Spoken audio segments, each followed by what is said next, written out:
under the ghost light of a desert moon. Tawa-kya, the Apache rider who had crawled from the ashes of a blood raid, rode with nothing left but vengeance in his chest. And yet, when he stumbled upon a hollow where a starving bride crouched with 3 orphaned children behind her, knife in hand and hunger in her eyes, the world shifted. Here were souls clinging to life with a fierceness that mirrored his own.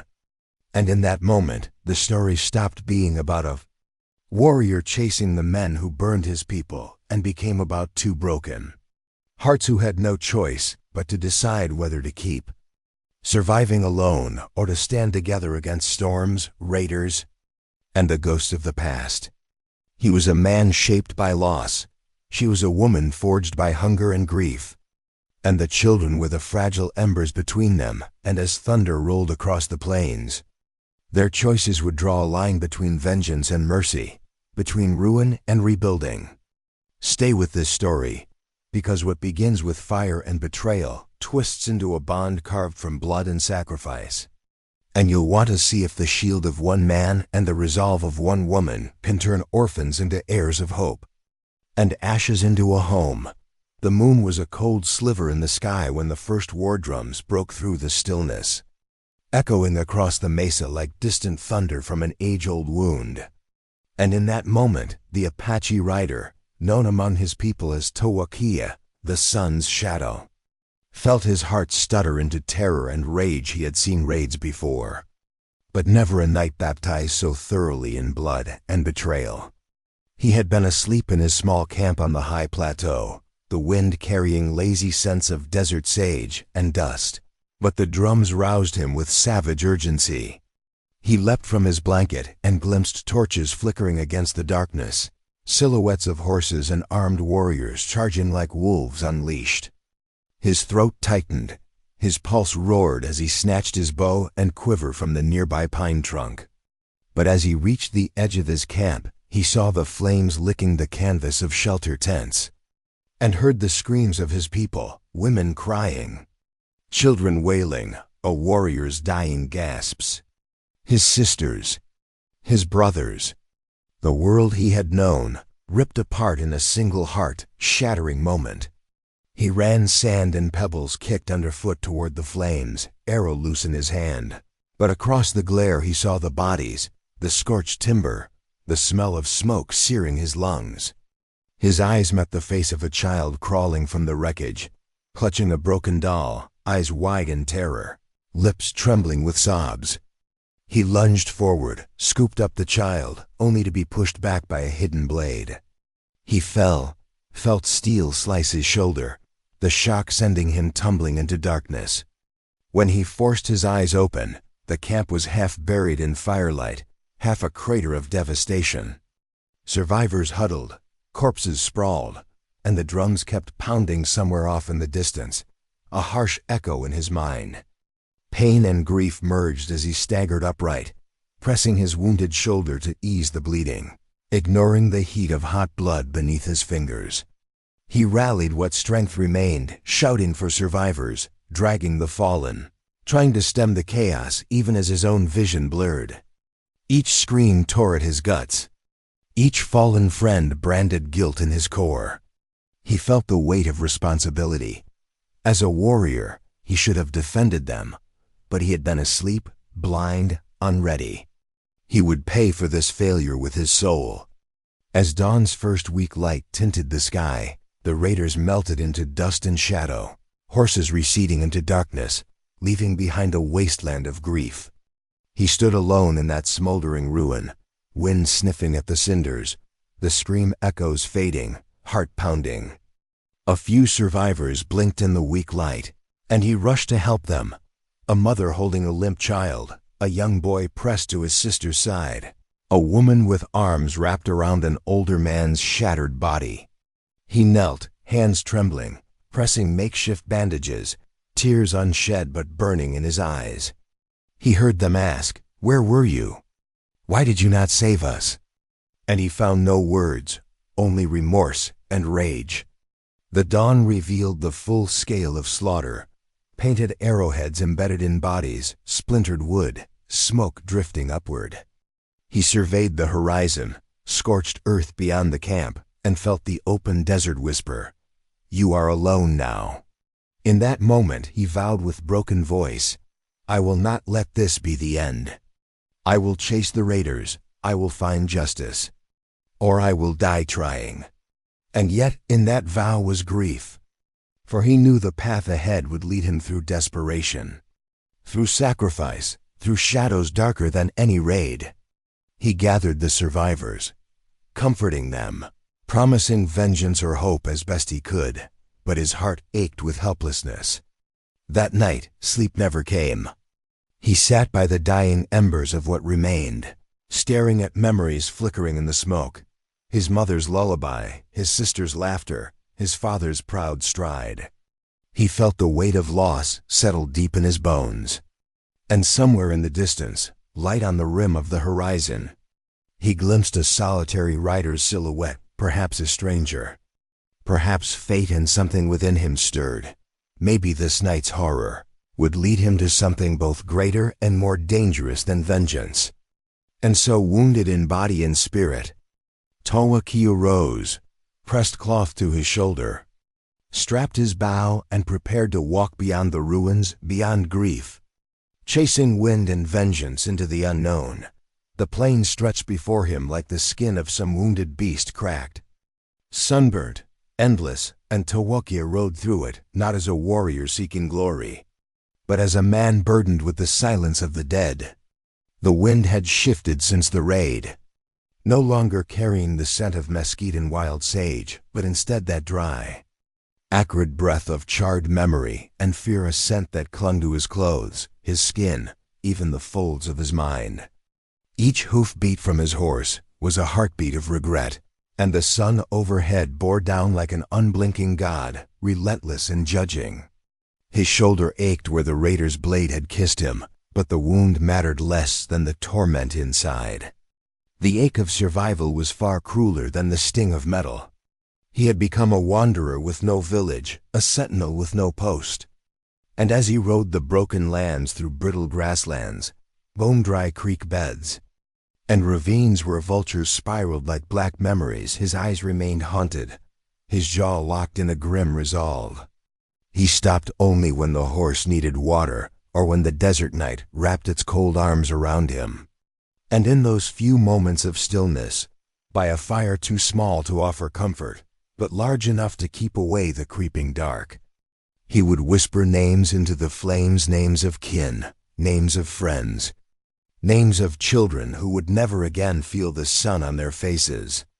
And each name was a thread in the tapestry of his guilt. He had no map, only instinct, and he followed the traces of the raiders, hoofprints crushed into dry mud, broken branches where riders passed too quickly, and the occasional remnants of cruelty-shredded clothing, blood-darkened earth, discarded trinkets from those they'd slaughtered. It was a trail stitched with sorrow, and though his heart screamed for revenge, something deeper urged caution, because vengeance alone could not fill the hollow now carved into his chest. One evening, as he descended a ridge of red stone, he saw a fire flickering far below in the distance, tucked into the crook of a dying tree. He approached slowly, hand on his bow, breath shallow.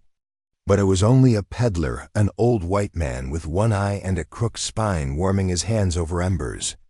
The man squinted, raised a shaky tin cup, and muttered, "You look like you've been through hell, son." Tawa-kya didn't answer. He simply sat across the fire, nodding once. The man shared jerky in silence, and after a while, spoke again. "I seen riders up north. Big ones, painted up like devils. Took a farm. Left it empty but for smoke." Tawa-kya's fists clenched. He asked no questions. He simply stood the next morning, gave a quiet nod, and continued north. The landscape changed subtly, less dust, more sagebrush. Fewer vultures, more crows. He passed abandoned homesteads, their doors creaking in the wind, and fences half swallowed by time. It was in one such place that he paused, dismounted, and walked among the decay. A broken rocking chair, an axe left rusting in a stump, a child's shoe forgotten in the dirt. He felt the ghost of his own village echo in this place, and he nearly turned back, but the wind whispered otherwise. On the 7th day since the raid, his horse staggered. The beast had carried him faithfully, but the plains showed no mercy, and water was scarce. He found a shallow creek, guided the horse to drink, then knelt beside it and washed the blood from his wound. It had festered slightly heat beneath the skin, pain like a coal, but he bit down, stitched it with sinew, and wrapped it anew. Pain was an old companion now, almost welcome. That night, a storm crept across the horizon. Lightning spidered through the sky like the fingers of some forgotten god, and the thunder rolled like drums of warning. Tawa-kya found shelter beneath an overhang and watched the storm rage over the plains, and in that roar of wind and rain he let himself weep. Not loudly, not like a boy, but with the quiet of a man who has lost too much and cannot afford to lose more. Tears vanished into the dust, and when the dawn came, he rose again. The next day brought tracks. Fresh ones. Wide hooves, heavy riders. He followed them, heart pounding. The trail led him into a narrow canyon, and there he found what was left of a wagon, burned to the axles, goods scattered, blood splashed across a wheel. But what stopped him was the doll. A small cloth doll, face stitched with black thread, one button eye missing. It was like the one the child had clutched on the night of the raid. He fell to his knees beside it, fingers trembling. Could it be coincidence? Or was this another thread in the cruel weave of fate? He didn't know. But it reignited the fire inside him. He pressed onward, climbing out of the canyon, scanning the land like a hawk. By sunset, he saw smoke in the far distance, thin, tentative, not the smoke of destruction, but of something desperate. A cookfire, perhaps. A signal. He hesitated. For the first time in days, he felt doubt gnaw at him. Was he walking into another slaughter? Another scene too late to change? Or was fate leading him to something else entirely? He rode closer slowly. A rise of hills blocked the full view, so he dismounted, crept forward on foot, keeping low among the sage. And what he saw made his breath catch. A woman. Thin, shoulders wrapped in a tattered shawl, crouched near a dying fire. 3 children sat around her, hollow-eyed, clutching each other. No laughter. No play. Just stillness and hunger. She held a knife not raised, but ready. Her eyes scanned the horizon like a hawk protecting her nest. And in that image so stark, so quiet, so raw, Tawa-kya saw a mirror. A soul fighting the dark with whatever light she had left. He stayed hidden, unsure. Was she a settler, a trap? Or simply another lost soul on this vast, unforgiving land? The wind stirred the coals of the fire, and the woman looked up suddenly sharp, alert, as if she sensed she was no longer alone. Tawa-kya backed away slowly, heart racing, deciding not to approach, not yet. He would watch first, understand. The storm inside him had quieted slightly, replaced by a deeper curiosity, a pull that felt older than vengeance, older even than grief. He mounted his horse again, circling the hills to keep watch from a distance, letting the night wrap around him like a cloak. He had followed death's shadow across broken plains. And now, on the edge of a new chapter, he stood facing something far more terrifying than war, the fragile ember of life, trying to survive in the wind. The days had begun to stretch thin like old thread. And Mara, once a bride with a veil of lace and a chest full of hope now, wrapped herself in whatever cloth the wind hadn't already stolen and counted. Time by the weight of her children's hunger, rather, than the sun's rising. The land she stood upon, a forgotten hollow between scorched hills and sunburnt prairie, had once held promise. Her husband, a man of honest hands and gentle words, had brought her here with dreams of planting deep roots and raising their babies under open skies. But that was 2 winters ago, before the cough took him, before the rains forgot their path to this land.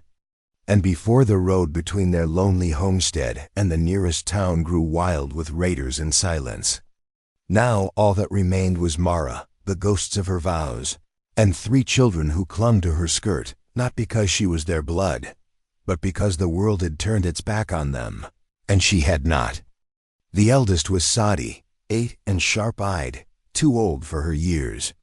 The middle boy, Luke, barely 6, with a limp from an old fever. And the baby Jonah, who had never known anything but hunger.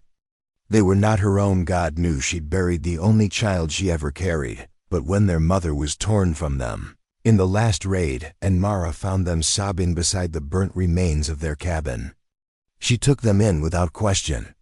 It wasn't duty. It was something deeper. A silent vow to the world, that she would not let these little souls fall into the same grave the world had dug for so many. Each day was a ritual of survival. She'd wake before the sun, her stomach hollow, and stir the ashes of their tiny fire pit, praying to find a coal warm enough to bring life to the day. Then she'd forage, her bones aching, eyes scanning for anything edible, wild onions, roots, the occasional snake if she was lucky. Her knife, dull but loyal, rested always in the folds of her shawl. The children were quieter now than they'd been weeks before hunger had a way of teaching silence, and they followed her like shadows, learning to listen to the wind and the shape of distant clouds. She sang to them sometimes, just to keep their hearts tethered. Old hymns her mother taught her, songs of rivers and redemption. But her voice had thinned, like the rest of her, and even those songs now sounded like whispers into a storm. That night, as she sat near the fire they'd coaxed from damp twigs, cradling Jonah with one arm and rubbing Luke's back with the other, she felt eyes. Not the eyes of a beast, she knew those. No, this was different. A presence. A stillness in the air, like breath being held. Her fingers slipped instinctively to the hilt of the knife. She said nothing. She only shifted her posture, slow and silent, shielding the children's bodies with her own. If death had come, she would not run from it. She would meet it head-on. She had nothing left to bargain with but her will, and it was iron. But the night held. No threat came. Only silence. She did not sleep, not really. She let her body rest while her spirit remained watchful. The stars wheeled above like old watchers, and the fire sputtered into glowing coals. When morning came, she stood with aching knees and gathered the children for their daily hunt. They found a few berries, more bitter than sweet, and half a squirrel caught in a rusted trap someone else had long abandoned. It would do. She skinned it with shaky hands, cooked it over low flame, gave the children the best parts, and chewed the rest like leather. Hunger no longer made her cry. She had gone past tears. That afternoon, she spotted the tracks, fresh, not animal. Hooves, big ones. Heavy rider. She crouched low, heart thudding. Were the raiders back? Had someone found them? She considered moving the camp again, but where would they go? The wind whispered her name, or maybe it was just the leaves. Still, she tightened the camp's perimeter, sharpened the edge of her blade on a stone, and watched the children with more intensity than usual. That night, Sadie asked, "Miss Mara, are you going to leave us like Mama did?" The question cut deeper than any blade. Mara turned to her, eyes full of smoke and memory. "No, baby. I ain't going nowhere. Not till the good Lord takes me." Sadie nodded, but her eyes still held that ancient doubt children get when the world lies too often. Mara didn't blame her. That night the eyes returned. She felt them even before she saw the figure. A man this time on the far edge of the hill, half hidden in brush. He was watching but not advancing. Just standing. She stared back, heart cold, fingers on her knife. The children slept. The fire flickered. She said nothing. Neither did he. Eventually, he turned and disappeared. She stayed awake till morning. When the sun rose, she considered leaving. But something inside her whispered against it. That man, whoever he was, hadn't attacked, hadn't spoken, hadn't even come close. Could he be a scout? A protector? Or worse, a trap to lower her guard? She couldn't know. But the days stretched again. He didn't return. Yet she felt him. In the stillness. In the quiet. Like the breath of a story not yet told. One afternoon, Luke came running with excitement. He'd found an old bucket in the dry creek bed. Rusted but still strong. Mara praised him like he'd brought back gold. That night, she used it to catch water from a passing rain cloud. Just enough for everyone to sip. Hope, she thought, was a cruel thing. It lifted you just enough to feel the fall when it broke. Still, she clung to it. The next day, she found jerky on a nearby stump. Wrapped in cloth. No sign of who left it. No tracks, no sound. Just meat, real food. She panicked at first, suspecting poison. But the hunger overruled her. She tested a piece, waited, then fed the children. Nothing happened but silence and chewing. She stared into the horizon all day, waiting for the trick. But none came. The man on the hill was watching, she knew it. But not harming. Who was he? Why was he here? The children asked about the food, but she only said, "The land's being kind for once." That night, she did not sleep. Her eyes scanned the dark hills, waiting, wondering. Then just before dawn, she saw him again. Closer this time. Still far, but closer. A rider, tall, worn, bow on his back. She stared. He stared. No words passed. But something else did. A recognition. A shared understanding that crossed all words. Two souls battered by the same storm. The sky bled orange and rust across the horizon when Tawa-kya dismounted from his weary horse. Boots pressing into the dry soil as if the land itself were holding its breath, watching him. The children were the first to notice. Luke let out a small yelp and darted behind Mara's skirt. Sadie reached for the knife Mara had taught her to keep hidden in her boot. And little Jonah clutched his threadbare doll so tightly the seam strained against his tiny fingers. Mara stepped forward slowly, body taut, chin raised, arms out, not in welcome, but in warning. The knife was already in her hand, blade dulled from use, but still dangerous in her grip. Tawa-kya didn't speak. He raised his palms, slow and wide, letting the light fall across the blood-stained wrappings on his arm and the weather-worn expression that marked a man who had lived through fire and grief alike. No bravado. No threat. Just the silent language of a man who had seen enough killing to last 3 lifetimes. Mara's breath was shallow, her eyes sharp as flint. "You left food," she said, voice low, rough like gravel soaked in sorrow. It wasn't a question. It was a statement, the kind you make when trust is more distant than the next town, and kindness feels like a trap. Tawa-kya gave a small nod, eyes never leaving hers. "For the children," he said, his voice thick with desert and smoke. "Not for thanks." The wind picked up then, sweeping dust between them, but neither moved. He could see the hollows under her eyes, the weight she carried in her shoulders, the way she stood like someone who had learned not to hope unless absolutely necessary. She saw in him a similar fracture, not fresh but deep, the kind of break that changes how a man walks and how he looks at the world. Silence stretched between them, taut and unblinking, until Jonah let out a small cough.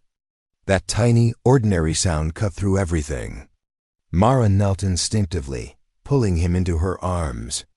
Tawa-kya, uninvited, took one slow step forward. "He needs water," he said, soft. "There's a spring a half-day south. I can take you." That offer landed like a stone in a still pond. The children stared. Mara stared harder. Her grip tightened. "And if it's a lie?" she asked. "If you lead us into wolves?" Tawa-kya looked toward the dying light, his jaw set. Then let the desert take me, he replied. But I won't watch children starve if I can help it. Mara didn't move. She studied his face for cracks, for signs of malice or madness or cowardice. What she found instead was absence. The kind of hollow left behind when fire takes everything, and all that remains is a man trying to carry ashes in cupped hands. She stood and slowly sheathed the knife. You'll ride ahead, she said. We'll follow on foot. You don't speak to the children. He nodded once. Understood.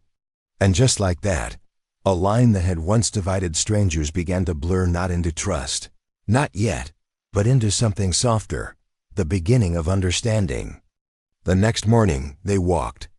Tawa-kya led, walking his horse rather than riding it, always a respectful 10 paces ahead. Mara followed with the children, her eyes constantly scanning for danger, her fingers never straying far from the blade. They walked through cracked arroyos, past dead mesquites, and into land that had once seen buffalo and now saw only bones. Occasionally, Tawa-kya would point silent gestures to avoid rattlesnakes, thorned cactus, old wagon tracks. He never turned to watch them. He gave them space, as if he knew any sudden move might send them scattering. Around midday, Sadie fell. Her knees scraped on stone, and she bit her lip to keep from crying out. Mara rushed to her, but Tawa-kya had already turned back. He took a water skin from his saddle and set it gently on the ground beside them, then backed away. No words, no hand offered. Just water. Sadie looked up at her mother figure, then back at the man, confused. Mara gave a slight nod of permission. Sadie drank, slowly, carefully, then passed it to her brothers. It wasn't enough to satisfy them, but it was enough to remind them that survival didn't always wear a familiar face. By dusk, they reached the spring, small and hidden beneath a rocky ledge, shaded by wiry brush. The children drank greedily while Mara filled their containers. She never turned her back on him. Tawa-kya knelt nearby, refilled his own skin, then sat beneath a twisted cedar and closed his eyes not to sleep, but to rest the memory of things that no longer were. That night, they didn't speak, but they didn't sleep far apart. The desert wrapped itself around them, wind whispering lullabies in a tongue older than any man. The fire crackled, and for the first time in weeks, the children slept without shivering. Mara, awake, watched the stars and found herself listening to the slow, steady rhythm of Tawa-kya's breath. Not trust. Not yet. But not fear either. The next morning brought quiet movement. Tawa-kya rose early, found a rabbit in a snare he had set hours before, and left it by the edge of camp with a flint stone and string. Mara found it, cooked it, said nothing. But when she passed the meat around, she left a small piece on a flat rock near where he sat. Their eyes met. She didn't thank him. He didn't expect it. Instead, she asked, "Why help us?" It wasn't curiosity. It was a test. He looked away, into the fire. "Because I couldn't help the ones before you." The fire crackled, and somewhere behind them, Jonah laughed softly in his sleep. Mara stared at the flames, words caught in her throat. She didn't ask what he meant. She didn't need to. The answer lived in his silence. And so the days began to fold together, each one etched with more quiet gestures, fewer suspicions. Tawa-kya taught Luke how to set small traps. He showed Sadie how to sharpen the dull blade with stone. Mara still kept her distance, but her body no longer stood like a drawn bow whenever he came near. One evening, as shadows stretched long, Tawa-kya pulled a scrap of hide from his pack. Upon it, hand-drawn, was a crude map symbols for danger, water, shelter. He handed it to Mara. "You'll need it," he said. "Storm's coming. 2 days out." She looked at the map, then at him. "And what of you?" He shrugged. "I move easier alone." The thought of parting made her stomach twist, and she hated that. Hated that in just a few days, She'd come to rely on his presence like a low flame against the night. But she didn't stop him. Couldn't. Instead, she nodded and folded the map. "Safe travels, Rider." He stood, gathered his things. The children watched him go with silent eyes. But as he turned to mount his horse, Mara's voice called out quiet, almost broken. "We'll be by the ridge tomorrow. If the storm hits sooner, you'll find us there." Tawa-kya paused, then nodded once, eyes heavy. And without another word, he rode into the dusk, vanishing behind a veil of amber dust. But something told her he wouldn't stay gone long. Not because he owed them anything. Not because he needed them. But because in a world burned bare, sometimes two broken souls were the only shelter each had left. The storm came early, rolling over the horizon with a belly full of black clouds and a voice like distant cannons.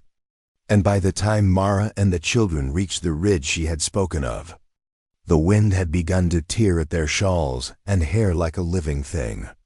They huddled beneath a bent cottonwood, the sky cracked with jagged light, and Mara kept glancing toward the distant plain, half hoping, half dreading that the lone rider would appear again.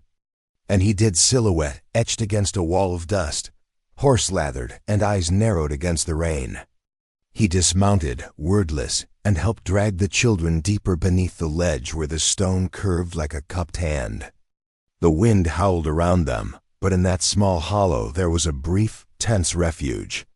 Tawa-kya crouched by the fire pit. Mara had started and coaxed a flame from the embers with steady, patient hands. Mara watched him, still clutching the knife though its blade trembled. Trust had grown between them like grass in cracks, but grass was fragile when the storm came. The children slept fitfully, heads in her lap, while thunder rolled above. She studied Tawa-kya's face in the flickering light, the high cheekbones, the set of his jaw, the eyes that held entire funerals behind them, and something about him gnawed at her, a memory half buried. When she spoke, her voice was soft but sharp. "You know these lands too well for a stranger." He didn't look up. "I was born to them." She narrowed her eyes. "Then why were you following us before you spoke?" He stilled, the kind of stillness that isn't hesitation but calculation. "Because I recognized the boy," he said finally, eyes flicking to Jonah. The words fell like stones into water, rippling outward. Mara's arms tightened instinctively around the baby. "What do you mean recognized?" she asked, her throat dry even as the storm soaked the world outside. Tawa-kya's gaze was steady now, heavy. "The night of the raid," he said, voice rough with memory, "there was a child clutching a doll. I tried to pull him out of the flames. Someone pushed me back, blade in my shoulder. By the time I woke, he was gone. I thought he had died. But he didn't. He's here." Mara shook her head, her grip on Jonah tightening until he whimpered. "You're mistaken. These children are orphans. I took them in after," she trailed off. "After what?" "After she'd found them beside the burnt remains of their own home, burnt in a raid she had never fully questioned." The storm boomed above them. Tawa-kya's eyes searched hers. "Who were their parents?" he asked. "Do you know?" She opened her mouth, closed it. She had never asked. She had found them crying, alone, and had taken them without question, because to question would mean to face the full shape of the world's cruelty. She forced herself to meet his gaze. "Their mother was gone. Their father too. That's all I know." Tawa-kya's jaw clenched. "Their father," he said slowly, "led the raiders who burned my village." The knife slipped from Mara's fingers, clattering on the rock between them. The sound was louder than the thunder in her ears. She stared at him, eyes wide, heart hammering. "No," she whispered. But in her bones she felt the truth of it. She had seen the brand on Luke's arm, once thought it an accident. She had seen the way Sadie startled at the sight of painted warriors in her nightmares. She had chosen not to see. "Their father," she began, voice breaking, "he came to my home once." Said he'd make sure we had water if my husband helped him carry goods south. When my husband refused, she stopped. The memory rose up like bile. Her husband's body left at the edge of the field, her home stripped, her water barrels smashed. She had fled into the hills, clutching a knife and nothing else. Days later she'd found the children. She had told herself she was saving them. But what if she had been carrying a piece of the very fire that burned Tawa-kya's life to the ground? The storm raged harder. Jonah began to cry, and Luke clung to Sadie. Mara pulled them close, tears hot on her cheeks despite the cold wind. "I didn't know," she said, voice shaking. "I didn't know who they were." Tawa-kya's fists were clenched so tightly his knuckles whitened. He stared at the boy who carried his sister's doll, and in his mind flickered the image of his own village burning, his people screaming, his father's hand falling limp. Rage surged like the storm's lightning, but alongside it something else, exhaustion. He could kill them now. He could leave them. He could take the boy back as proof of something lost. But as he watched Mara's arms tighten protectively around the children, he saw not an enemy, but a woman who had also lost everything. A woman who had built her last scraps of humanity around children, not her own. The truth coiled between them like a snake, ready to strike, but neither moved. "You should have left them," he said finally, his voice hoarse. Mara looked at him, eyes full of something between shame and defiance. "Maybe," she whispered. "But who else would have taken them?" The question hung in the air, trembling. The storm began to ease, the thunder rolling farther away, rain tapering into a fine mist. In the new quiet, the children slept again, worn out from fear. Tawa-kya stood slowly, pacing to the edge of the ledge, staring out at the wet plain. His thoughts were a tangled revenge, mercy, justice, grief. He remembered the vow he had made among the ashes, that he would not let the fire be the end. But what did that mean now, when the fire's embers slept under the shawl of a starving bride? Mara's voice came, low but steady. "If you're going to kill us," she said, "do it now. Don't let them wake to it." The words cut him deeper than any blade. He turned, eyes blazing, but the blaze was not hatred. It was something more like heartbreak. "I don't kill children," he said, "even when they carry their father's blood." Mara swallowed hard. She picked up the knife, held it out to him handle first. "Then take them," she said. "If you think you can give them more than I can. Take them and leave me here." He stared at the blade, at her trembling hand. He didn't take it. Instead, he pushed it gently back toward her. "I don't take," he said quietly. "Not anymore."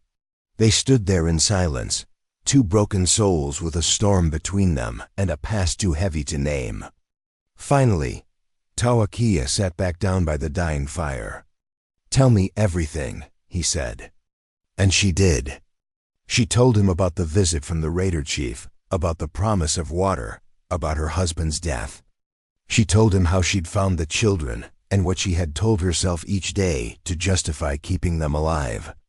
She spoke until her throat was raw and her hands shook. When she was done, the fire was nearly out and the storm had passed. Tawa-kya stared at the coals a long time. Then he spoke almost to himself. "I swore I'd find justice," he said. "But maybe justice isn't what I thought." Mara looked at him, tears drying on her cheeks.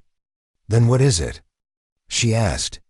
He looked at the children, at the hollow-eyed boy with the doll, at the girl whose nightmares whispered of painted warriors, at the baby who knew nothing but hunger, and his voice cracked. "Maybe it's keeping them from becoming what their father was." The words hung in the new quiet like a promise or a plea. Mara felt her chest loosen, just slightly, and in that loosening something fragile and new took root, a possibility she had never dared to name. Not forgiveness, not redemption, but the faintest flicker of a future not written in blood. The storm clouds drifted east, the first stars pricked the sky. And in the hollow beneath the ridge, two survivors of separate tragedies sat facing each other, the firelight catching in their tired eyes, the weight of betrayal between them but not yet crushing them. Outside, the land steamed with rain and waited for morning. Inside, something else began, not trust, not yet, but a shared resolve born of pain. Neither of them knew how the days ahead would test them. Neither of them knew who would break or who would heal. But both felt the same truth settle in their bones as the night deepened. Their paths were no longer two lines crossing briefly. They had braided into one, and that braid carried not only grief, but the weight of three children's futures. The sun rose gently after the storm, casting long golden fingers across the soaked earth. And for a rare moment, the world smelled not of dust and death, but of clean rain and fragile renewal.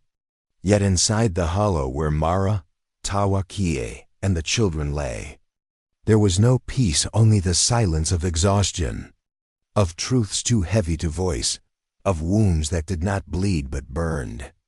Mara sat with her back against the stone wall, arms wrapped around Jonah, who had clung to her through the night like a shadow refusing to let go, while Sadie and Luke lay curled nearby, their breathing soft but restless, dreams still tangled in the thunder that had only just passed. Across from them, Tawa-kya crouched near the embers, tending them not with the urgency of someone needing warmth, but with the precision of someone needing purpose. His hands moved carefully, almost reverently, as though building the fire was his penance for a past he could not outrun. Neither spoke, not at first. The air was thick with the memory of what had been revealed, with the unbearable weight of having stared the past in the face and not flinched.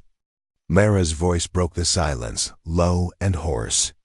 "Do you ever wonder," she said, eyes fixed on the dull orange glow between them, "what we'd be if none of it had happened?" Tawa-kya didn't answer immediately. He stared into the same fire as though it might answer for him. "Sometimes," he said finally. "But then I remember I'm not sure I was anyone before the fire." She nodded slowly. "Me neither." The quiet stretched again, but it wasn't hostile. It was the silence of shared grief, of two people who no longer needed to fill every gap with explanation.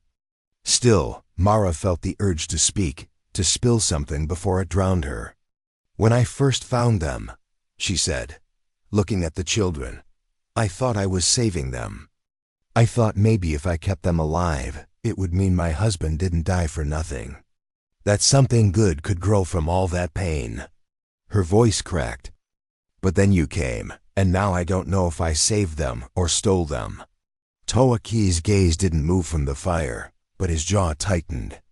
"You didn't steal them," he said quietly. "You shielded them. You taught them not to be what their father was." Mara's eyes filled. "But what if it's in them? What if no matter what I do?" Tawa-kya finally looked at her, eyes dark and clear. "Then we teach them harder," he said. "We bleed if we have to. But we don't let the fire take them." A long breath escaped her lips, and for a moment, something in her posture softened. It was the first time someone had said "we" in reference to the children. "Not you. Not them. We." She clung to that word like a splinter of driftwood in a flooding river. Later that day, as the children napped in the sun, their bellies half full from rabbit and leftover cornmeal cakes, Tawa-kya had found wrapped in waxcloth at the bottom of his saddlebag. Mara and Tawa-kya sat in the shade, silent again until Mara asked, "What was your sister's name?" He looked away, as if saying it would summon her ghost. "Ayoka," he said softly. "It means she brought happiness." Mara nodded. "Sadie reminds me of that. That girl's stronger than most grown men I've met." A small smile tugged at the edge of Tawa-kya's mouth, the first she'd seen. It passed quickly, but she saw it. "You remind me of her too," he said. Mara blinked. "Me?" He nodded. "She used to fix everything with her hands. Broken dolls, torn shirts, sometimes people." His voice faltered. until I couldn't fix her. The wound behind those words was cavernous, and Mara didn't pry. She simply sat beside him and let the wind do the talking. In the days that followed, the bond between them deepened not through grand gestures, but through small, almost invisible kindnesses. Tawa-kya taught Luke how to track by feel, how to recognize the whisper of an animal passing through grass. Mara taught Sadie how to trap rain using cloth and rock. They shared water, shared firewood, shared watch shifts at night. Trust didn't bloom like a flower, it bled into being, slow and hesitant and necessary. But wounds, even those healing, attract attention. On the fourth day, Tawa-kya returned from a scouting trip with his eyes hard and his mouth tight. "Riders," he said. 6, maybe 7. South Trail. Looking like scouts. Mara's blood ran cold. "You think they're looking for the children?" He didn't answer. He didn't have to. Her hand found her knife. "How long?" 2 days. Maybe less. They packed that night. Quietly, efficiently. The children felt the shift and asked no questions. That's what trauma teaches, how to move in silence when fear walks behind you. They left the hollow and followed a narrow game trail east, away from the water, toward higher ground where the rocks could give them visibility, if not shelter. As they walked, Mara whispered stories to the children, half lullabies, half promises. Tawa-kya led with arrow drawn, every step a calculation. When they stopped to rest, Mara asked, "We can't run forever." "Can we?" He shook his head. "No, so what then?" He looked at the horizon where the sun dipped low, and his answer was quiet but sure. "We make a stand, but on our terms, not theirs." Her breath caught. "You'd fight for us? Even now?" He turned to her, eyes steady. "Not for the past. Not for revenge. For what's still alive." And in that moment, Mara felt something in her shift, not love, not yet, but the crumbling of walls she hadn't realized she'd built so high. The next morning, they found a small bluff surrounded by natural stone shelves, high enough to see in all directions. They made camp there, reinforced with rock and branches. Tawa-kya marked lines in the dirt, explained where Mara should take the children if the worst came. "You fight?" he asked, and Mara gave him a look. "You saw me with a knife, didn't you?" He nodded. "Then we stand together." That night, as the stars blanketed the sky in quiet defiance of the chaos below, Mara sat beside Tawa-kya and whispered, "Do you think they'll come tomorrow?" He didn't answer. Instead, he said, "If they do, they won't leave the same." And the wind carried his words into the dark. Like a prayer, not for safety, but for strength, that the wind carried the scent of iron that morning. Dry and metallic like old blood rusting on steel. And Mara tasted it on her tongue before she ever saw the dust rising on the southern edge of the bluff. 6 riders. Maybe 7, just as Tawa-kya had predicted. Their silhouettes hard and unmerciful against the pale light of dawn. They rode without haste, in the way men do when they know time belongs to them. And Mara stood behind the rock wall she and Tawa-kya had built from flat stones and dead limbs, and watched their approach with a heart that beat not out of fear for herself, but for the 3 sleeping souls behind her and the man at her side, who had once vowed vengeance on a world that stole his kin and now chose to defend hers. Tawa-kya had already read the terrain before the sun broke. He'd paced the ridge twice, counted the brush, tested the bowstring, laid 2 snares just west of the narrow pass that led into their makeshift camp. He said little, but his movements were sharp, precise, coiled like a bow pulled just to the edge of snap. Mara knelt beside the children, waking them softly. Sadie first, who blinked but didn't cry, then Luke, who clutched her hand, and Jonah last, who whimpered and curled into her chest. "It's time," she whispered. "We stay quiet, and we stay behind the rocks. No matter what you hear." The children nodded, wide-eyed. trusting her the way only children can trust someone who's fed them with her own hands and shielded them with her own bones. She kissed each one, then stood and turned to Tawa-kya. "What are we doing?" she asked, low and urgent. "Running or fighting?" He looked at the trail below, then at her, eyes shadowed but steady. "If we run, they'll track us. We can't outrun horses with children.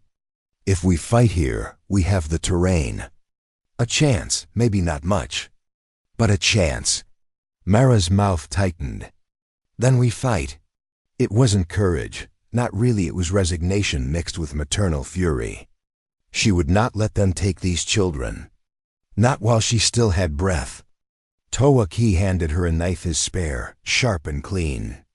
"Stay near the ledge. If they breach the rocks, fall back and run east. There's a ravine they won't follow on horseback. And you?" "I hold the line." The riders came closer now, the first hints of color visible: black dusters, red scarves, rifles slung across backs, faces masked in dust. Mara's stomach turned. She'd seen this kind before. Wolves in human skin. She ducked behind the wall, heart pounding, gripping the knife so tightly her knuckles whitened. Tawa-kya stood alone in the open now, bow in hand, unmoving. The leader of the riders called out, voice loud and mocking. "You lost, brave one?" Tawa-kya didn't answer. Another rider leaned forward. "We heard a woman and some brats came this way. You seen 'em?" Silence. Then Tawa-kya said, voice calm but cutting, "They're under my protection." Laughter erupted from the men. "Your protection?" One man with a bow. The leader spit into the dust. "Move aside. Or die with them." Mara watched from behind the wall, breath caught in her chest. Tawa-kya raised his bow, arrow-notched, and said nothing. The lead rider laughed again, then spurred forward.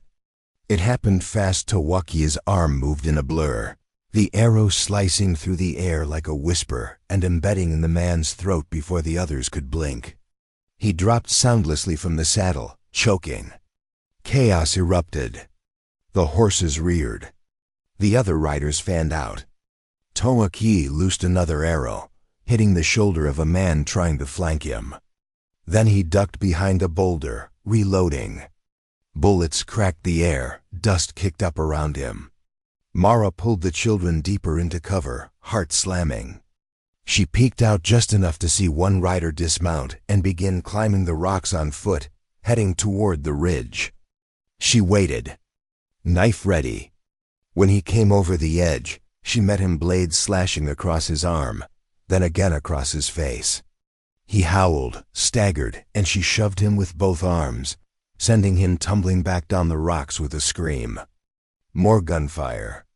Tawa-kya's arrows slowed now. He had maybe one left. Mara grabbed a rock and hurled it at another man who tried to follow his fallen comrade. It hit squarely, stunning him long enough for Tawa-kya to finish him. Two remained, both now firing blindly into the rocks. Tawa-kya ducked and moved fast, vanishing like smoke between cover. Mara rose, knife in hand, just as one of the last men rounded the wall and aimed at her. She froze. But before he could shoot, a blur of motion from the side, Tawa-kya tackled him, both men crashing into the dirt, wrestling. The gun fired once, missing wildly, then again into the air. Finally, Tawa-kya jammed the man's own rifle butt into his face, once, twice, until the man stilled.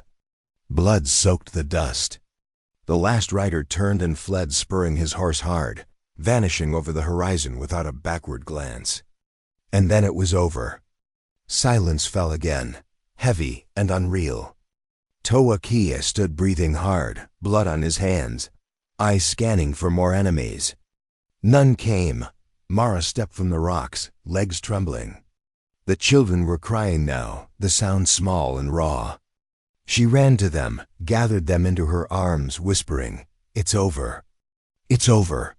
Tawa-kya sat down hard, back against a rock, breathing like he'd just run 100 miles. Mara approached him slowly, knelt beside him. "You saved us." He didn't look at her. "I didn't do it for thanks." "I know," she said. "But you did it anyway."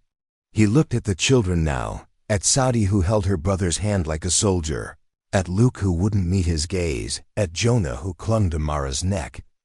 And something in his expression softened, then cracked. "I couldn't save my people," he said, voice breaking. "But maybe I can save someone." Mara touched his shoulder, fingers light. "You already did." And for a moment, they simply breathed. Survivors, fighters, strangers no longer. The sun had risen fully now, casting long shadows across the ground where bodies lay sprawled in grotesque stillness, the dust beginning to settle in their open mouths and empty eyes. And as Mara stood beside the wreckage of violence, her hands trembling and her breath raw in her throat, she realized for the first time just how close they had all come to being part of the earth again, not just in theory, but in bone, in blood, in finality. The children were quiet now, too quiet, and Sadie sat cross-legged beside Luke, cradling his bruised hand while Jonah leaned against a rock, eyes wide and distant, trying to process a morning that had aged him by years. Tawa-kya moved like a man walking through memories, slow and deliberate, gathering arrows from the fallen and checking the wounds of the men he had dropped, making sure none would rise again. One of them was still breathing, barely his chest lifting in shallow jerks, blood bubbling from his lips, but Tawa-kya stood over him without malice, only gravity. And when the man met his eyes with something like fear or recognition, Tawa-kya knelt, placed a hand on his chest, and whispered something in Apache, soft and short, like a prayer or a release. Then he rose and let the man die in silence. Mara watched this from a few feet away, her hand still stained with blood not her own, the knife now sheathed at her side. She felt no triumph, no victory. Just wait. She approached him slowly. "Did you know him?" she asked. Tawa-kya didn't look at her. "They rode with the ones who killed my people. Maybe not that night, but soon enough after." He turned to her now. "They weren't here for the children. They were here for me." The words hit her harder than she expected. "You? I've been hunting their trail since the night of the raid.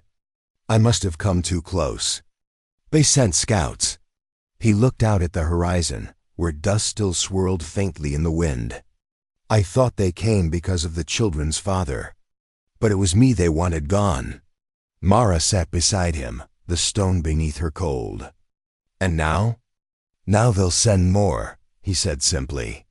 "Or they'll regroup. Either way, this isn't over." Silence stretched between them, not out of fear, but out of understanding. They were past fear now, past illusions. What remained was a choice neither had voiced, but both felt forming in the marrow of their bones. Mara looked at her hands.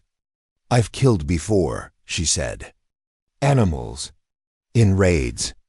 But never like today." She met his eyes.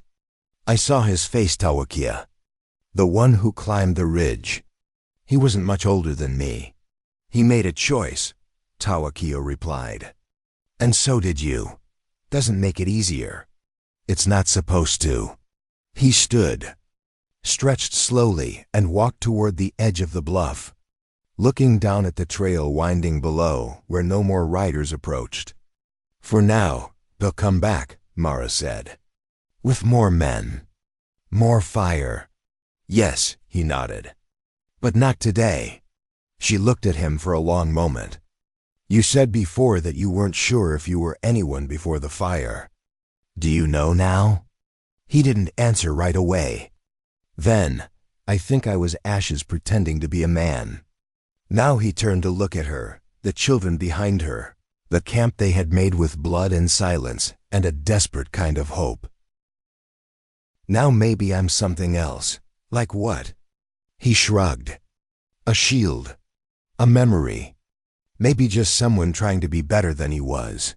She stood step closer. "That's enough. More than enough. Tawa-kya's expression didn't change, but his eyes softened, just slightly.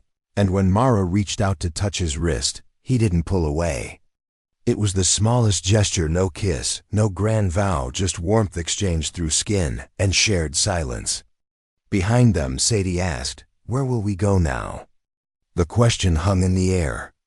Jonah looked up, sucking his thumb. Luke sat with a blank stare.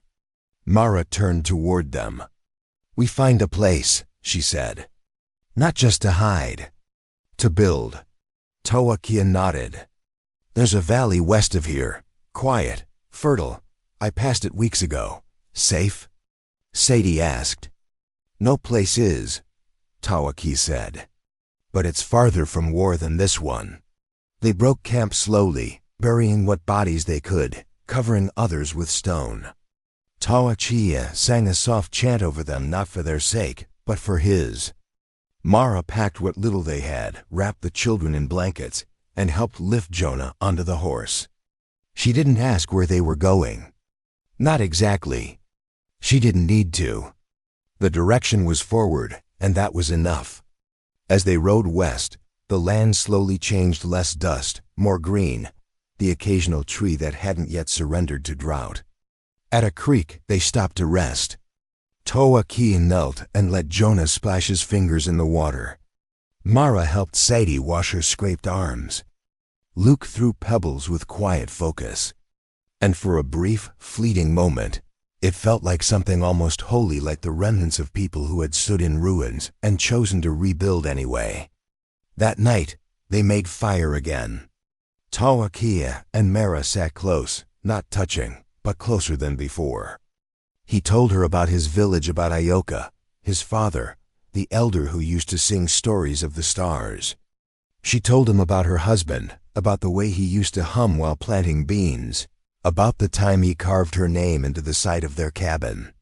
They shared not just pain, but the echoes of lives that had existed before the fire. And in the telling, something like healing began, not as a cure, but as a choice. "Do you think we deserve peace?" Mara asked. Tawa-kya stared at the flames. "I think we deserve the chance to find out." She leaned her head against his shoulder, and he didn't move. And in the hush of the night, with children sleeping and stars above them, blinking patiently, Mara finally allowed herself to believe that maybe, just maybe, redemption wasn't something you earned or begged for, but something you built, one painful, beautiful step at a time. Beside the only person who understood what it meant to lose everything and still choose to protect what remained, the valley revealed itself in stages. Like a secret, slowly choosing to trust first, the line of cottonwoods tracing the bend of a hidden creek. Then the wide sweep of tall grass rippling like soft whispers in the wind. And finally the low hills that cradled it all in arms of stone and shadow. And when Mara stepped down from the horse and felt the cool earth beneath her feet, she exhaled as though she had been holding her breath since the first scream tore through her old life. And for a long time she simply stood there, letting the silence of the place press against her skin until it felt like a balm. Tawa-kya watched her from beside the horse, the children nearby picking through wildflowers and loose stones. And he saw in her a woman, not yet healed, but no longer bleeding. And in himself, something he had not dared to believe in: mercy. Not as a gift given, but as a seed taking root. They made camp at the edge of the water, under a willow whose branches hung low like curtains. And that night Mara built the fire while Tawa-kya sharpened arrows, the crackle of the flame mixing with the children's soft voices as they asked where the stars went during the day and whether the creek had fish, and if maybe one day they could build a house with a roof that didn't leak. Mara smiled at that and said yes, but only if they learned how to chop wood and patch holes. And when Sadie asked if that meant they were staying, Mara looked at Tawa-kya and he gave the smallest nod. And in that nod was 1,000 unsaid things, all of them, yes. As the children drifted to sleep, curled in a pile of blankets and dreams, Mara and Tawa-kya sat by the fire, their shadows dancing on the rock behind them. The silence between them was different now, no longer full of tension, but of questions waiting to be asked and answers waiting to be earned. Finally, Mara said, "You could have left. After the fight. After the truth." Tawa-kya didn't look at her. "I thought about it." She waited. And I realized I wasn't just trying to protect them," he said. "I was trying to protect the man I wanted to be." That stopped her. She turned to him. "What kind of man is that?" He met her eyes then, and the fire lit something in his gaze she hadn't seen before, something unguarded. "One who forgives," he said. "Even himself." She swallowed, her throat tight. "Do you?" "Not yet," he admitted. "But I'm closer." The fire popped. The night deepened. She reached across the small space between them and took his hand. It was rough, scarred, steady. "Then let me help," she whispered. He didn't pull away. In that simple gesture, their hands touching, not with urgency, but with shared resolve, something shifted in the earth between them. The past no longer stood as a wall, but as a bridge. Mercy, spoken softly, had become the first stone laid toward something enduring. In the days that followed, they built slowly. Tawa-kya taught Luke how to shape arrowheads from flint. Mara taught Sadie how to weave snare baskets from willow branches. They taught Jonah how to laugh again, not because there was something funny, but because joy, when chosen, can be a form of defiance. One afternoon, as they all worked to clear a patch of land for a small garden, Mara paused, leaning on her shovel, and asked, "Do you think your people would have liked this place?" Tawa-kya looked at the trees, the sky, the small life beginning to rise from the soil. "I think they'd have called it sacred." She nodded, brushing a strand of hair from her face. "Then we'll honor them with it." That night, under a sky thick with stars, Tawa-kya took out a small pouch from his satchel-worn leather, tied with sinew, and from it he pulled a thin braid of hair, wrapped in cloth. Mara watched, silent. "Ayoka," he said. "I carried it all this time." He looked at the children, then back at the fire. "I think she would have wanted me to stop carrying the dead and start carrying the living." And with slow hands, he placed the braid into the fire. The flames took it gently, not as destruction, but as release. Mara reached for him, and this time, when her hand found his, he turned toward her and leaned his forehead against hers, eyes closed. There were no words. None were needed. Mercy had spoken, and they had listened. The days settled into a rhythm as steady as breath and twice as sacred.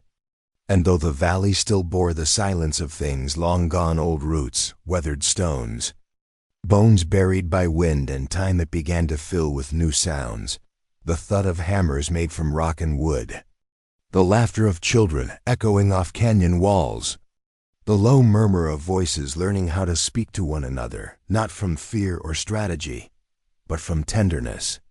And it was in this rhythm that Mara first began to believe they might actually be building more than shelter. They were planting a kind of hope no fire could burn. The shelter rose slowly at first. One wall of stacked stone and mud brick, then another, until it could hold a roof of woven branches and hide. And though it leaned at times and sagged under the weight of wind, it never collapsed because, like the people who built it, it had survived worse. Tawa-kya worked from dawn until dusk. His hands blistered and hardened, his back bent, not because he needed to prove strength, but because the act of creation steadied him. It gave his grief a shape, a direction. For every arrow he had once knocked in anger, he now drove a peg of wood into the frame of something meant to protect. Mara worked beside him, sleeves rolled, arms scratched, her voice quiet as she passed him tools or water, or simply a glance that said, "I see you." And each glance was its own kind of touch. The children adapted faster than either of them. Sadie became something between apprentice and scout, hauling twigs and branches twice her size, always asking questions about which plants could feed and which could poison. Luke, slower and more careful, took to whittling, his small hands fashioning dolls and animals from scraps of soft wood tokens he gave to his makeshift family without explanation or need for thanks. And Jonah, who had once cried in his sleep, now giggled with wide eyes at the bugs he collected in jars and the frogs he chased by the creek. One morning, as the roof of the second shelter was nearly done, Mara sat on a stump while Tawa-kya shaved bark from a beam. She watched him a long time before speaking.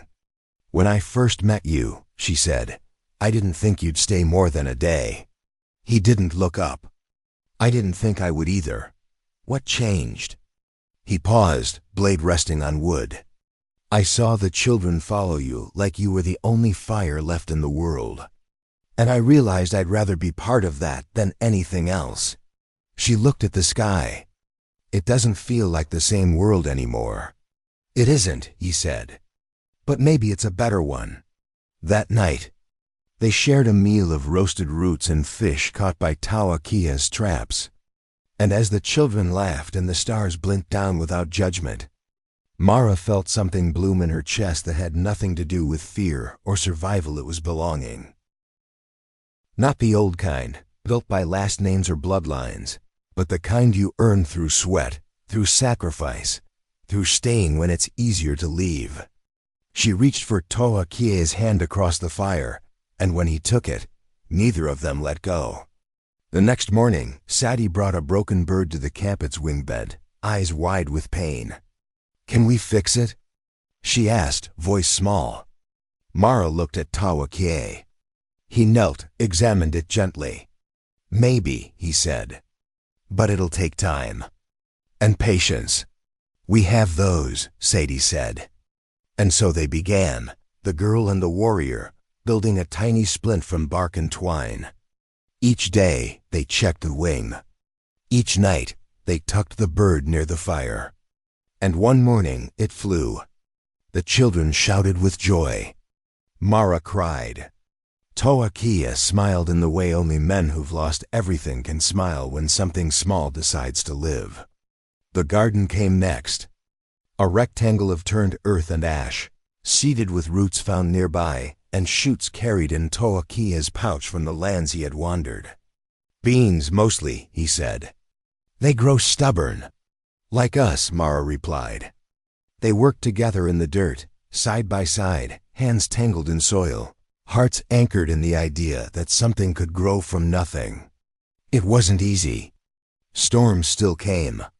Nights still stretched long. But now they had walls. They had fire. They had each other. Tawa-kya began carving a post near the shelter, tall, strong, etched with symbols of his tribe, not to mark territory, but to remember. "It's not just our home," he told the children. "It's a promise." "A promise of what?" Sadie asked. "That we don't forget who we were," he said, "even as we become something new." Mara added her own mark circles for the children, a star for her husband, a flame for the day she chose to fight instead of flee. And when the post was raised, they all stood before it in silence. That evening, as the wind blew soft through the valley and the smell of earth and fire filled the air, Tawa-kya leaned against the doorway of their shelter and watched Mara tuck Jonah in. Her hands were steady, her lullaby soft. When she turned to find him watching, she said, "What?" He crossed the space between them, cupped her face in his hands. "I never thought I'd find this," he said. She smiled through tired eyes. "Neither did I." They kissed then, not with fire, but with depth. And in that kiss was every broken piece of them, stitched together with the thread of choice. They had stood in ruins, and they had chosen to build. The morning Jonah first ran without falling, his small feet flying over the garden's edge like a colt tasting freedom. Mara felt something deep within her chest unwind some tight knot of dread that had coiled there for months, if not years, and as she watched him tumble, laughing into the grass where Sadie and Luke lay weaving small crowns of clover, she realized with a kind of quiet awe that the world they were building was no longer a desperate shelter against death, but a true beginning, fragile and sacred and real.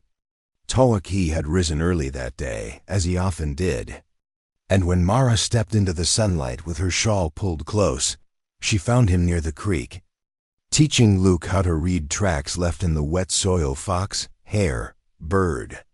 Snake, and Luke's small hands mimicked his every motion, brows furrowed with focus, as if the boy understood that these lessons were not just for food or safety, but for carrying forward a part of the man who had chosen to stay and shape their future. Seti, meanwhile, had begun to carve her own voice into the valley, writing small notes on scraps of bark, pressing them between stones, singing to herself while working.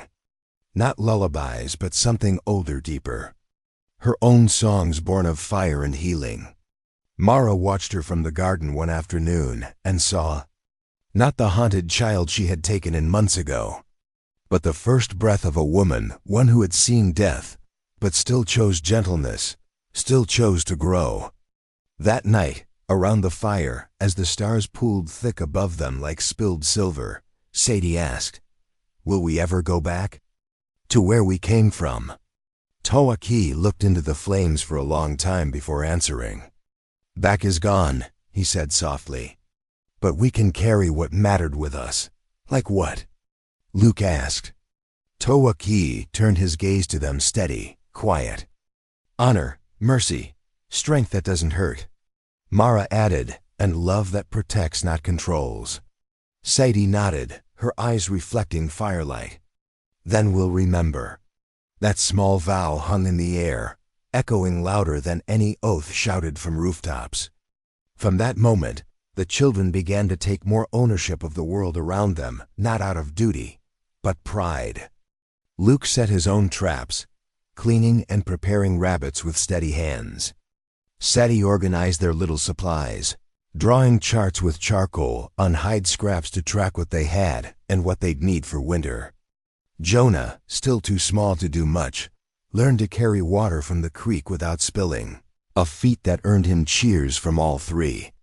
But beyond the chores and structure, there was something else rising in them, something Tawa-kya and Mara could only watch and protect and nurture. Resilience not born from trauma, but transformed by it. One evening, Mara found Sadie sitting alone near the marker post they had raised, tracing its carvings with her fingers. "Does it make you sad?" Mara asked, sitting beside her.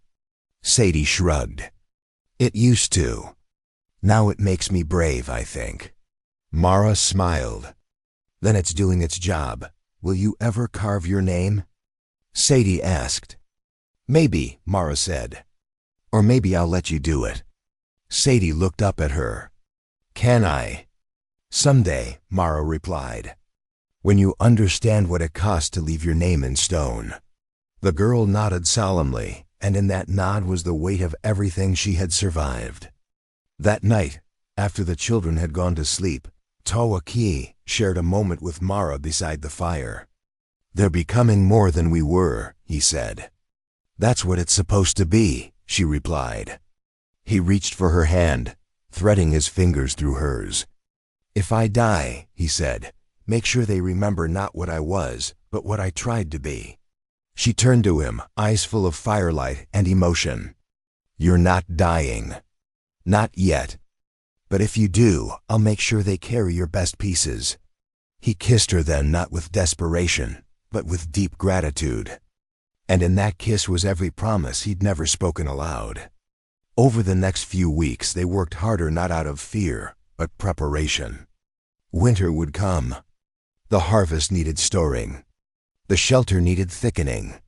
Tawa-kya dug a small trench around the home to channel rain, while Mara smoked fish and dried fruit, teaching Sadie how to stack stores by moisture and use. They were no longer surviving day to day, they were planning seasons. One morning, as frost kissed the tips of the grass and birds called low warnings, Tawa-kya led Luke and Sadie up the ridge for a lesson in high ground scouting. He knelt and whispered how wind carries sound, how sun reveals movement, how silence can be louder than noise. Sadie, eyes sharp, whispered back, like when the world holds its breath. He nodded. "Exactly. Is that how you knew the raiders were coming?" Luke asked. Tawa-kya's jaw tensed, but he answered. It's how I knew death was near. Sadie asked, and now?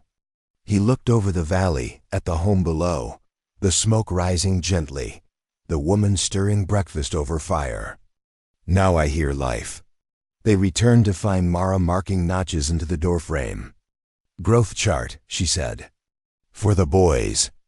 Maybe one day we'll add grandchildren. The word caught Tawa-kya off guard, but not because he feared it. Because he could see it. A long line of children chasing chickens, planting beans, listening to stories told in twilight stories of the man who carried a bow and the woman who carried everyone else.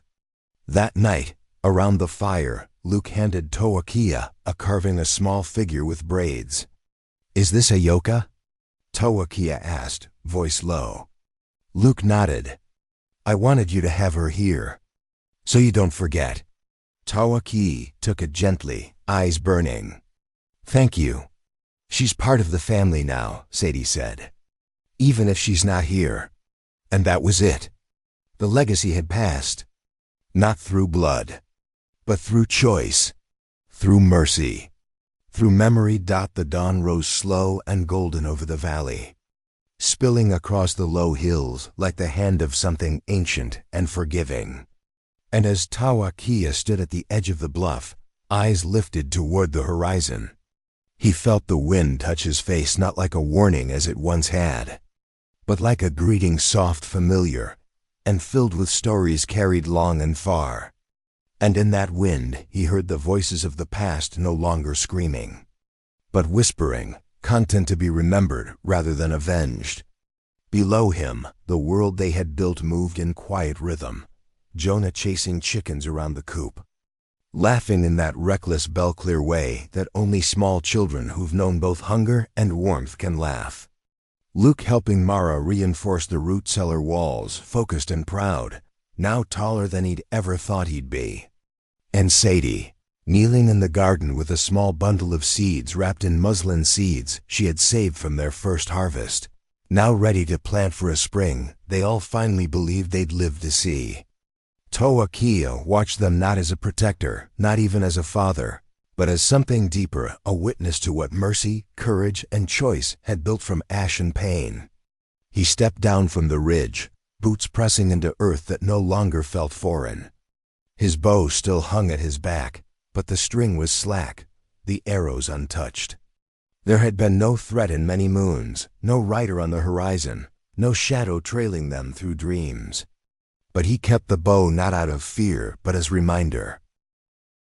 The man he had been, the hunted, the hollow, the vengeance-blooded ghost, still lived inside him, quiet now, no longer steering, but watching. And when he looked at the children, at Mara, at the home they had built stone by stone, lesson by lesson, he understood what had replaced that ghost, not perfection, not peace, but purpose.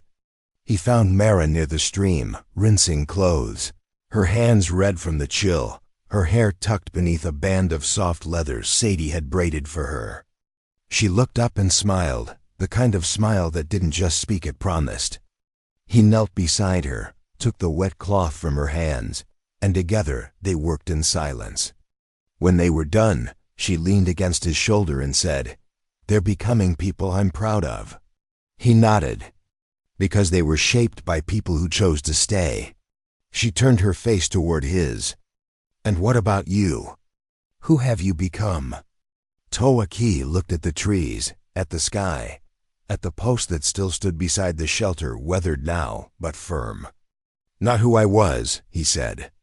Not who I thought I had to be. Just the man who didn't run. Mara's hand found his, and she laced their fingers together. Then let's keep walking forward, together. He kissed her, then slow, certain, with no urgency. Just a deep knowing, and when they pulled apart, she said, "There's something I want to show you."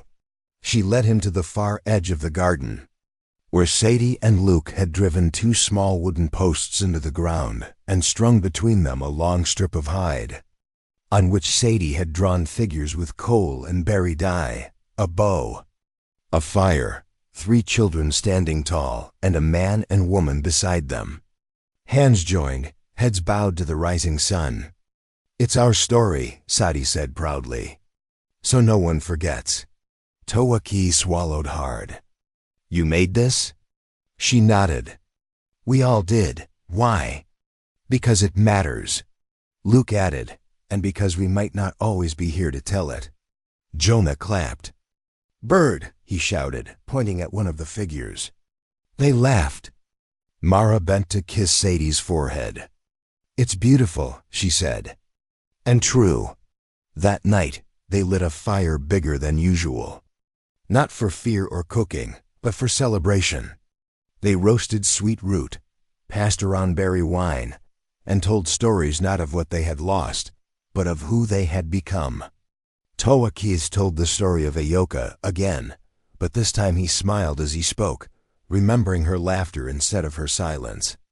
Mara spoke of her husband, not the way he died, but how he once sang nonsense songs while pulling weeds. Sadi shared a dream she'd had of planting trees taller than the sky. Luke showed off a flint blade he'd carved with his own hands. Jonah just danced, spinning in circles until he fell down giggling. And as the stars rose, no longer witnesses to suffering but companions to joy, Mara whispered, "Do you remember the night we met?" Tawa-kya nodded. "I remember the knife in your hand. And the sorrow in your eyes," she said. "I didn't think either of us would live." He looked at her now, lit by firelight, framed by the life they had made. "We didn't," he said. "Not really." She understood. Because the people who had survived that night had been remade, not by time or fate, but by the deliberate, daily choice to show up for one another. To forgive. To build. To love. And when the fire died down and the children slept, and the wind moved gently through the willow leaves, Tawa-kya stepped outside the shelter once more. He looked to the east, where the first blush of dawn kissed the edge of the world. Not the bloody light of a raid. Not the cold glare of loss.